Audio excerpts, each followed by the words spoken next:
Okay, with the RAV4, we're going to be popping off this part up here. So just get your plastic or a knife or something in there, and it just pulls forward really easily. Just clips all along the side. Whole piece comes off like that. And then these parts just pop forward just on clips here. Just pop them forward, pop them out. Same that one. Pop it out. And then it's just this piece here, the clock. You can just push the clips out from behind. It's the easiest way. Like that. Pop that out. Just remove the connector at the back, just push it down. And then you've just got your 10mm bolts. There, and there. So you'll need to remove the 10mm bolts. And after that, you can take out the unit.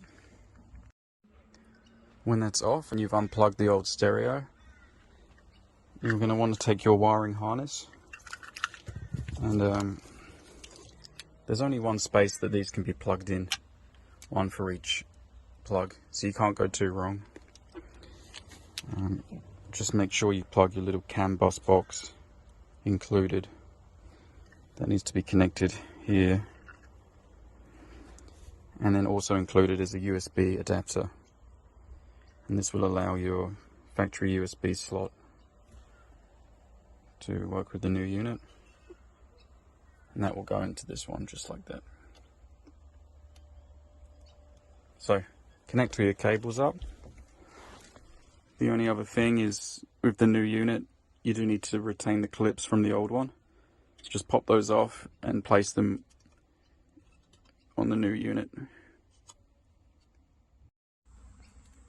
You'll find that there's going to be one spare harness. It will either be this one or this one. And you're going to want to find, to retain the reverse camera, you're going to want to find the one of these that comes off the cable that you're using, the harness you're using. So this one is connected to the one we're not using, so I'm not going to plug that in. But the other one is connected to the other harness that's plugged in. So you're just going to want to follow the wires back and find the one that is connected to the car. And then you'll know which yellow connector you use to plug the reverse camera in. And when you've got your other bag of cables, this one here is the reverse camera one. So just plug that into the one you're using and then plug it into the unit. This is an explanation of all the plugs on the back of the screen. You have your antenna plug, which is this one. This is the main power plug here. This is the adapter for subwoofer aftermarket RCAs. There is the CAN bus, 8-pin CAN bus plug that has to be connected for steering wheel controls, anything else to work. These are the two USBs. Got a USB patch cable for this car, and one of the two grey USB cables. And then this is the camera adapter. Even if you don't have a reverse camera, this needs to be plugged in because it also has Bluetooth and Wi-Fi booster wires on it. So you have to plug this in even without a camera. It's the the Wi-Fi antenna that's always on there permanently. You just have to plug in the GPS aerial, which is the blue one, and the 4G aerial, which is the pink one. Just a final note for this install.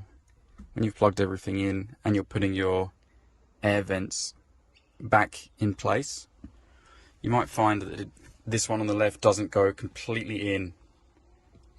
There'll be a little gap here, and to fix that you can actually just break this piece off. Just snap it off completely.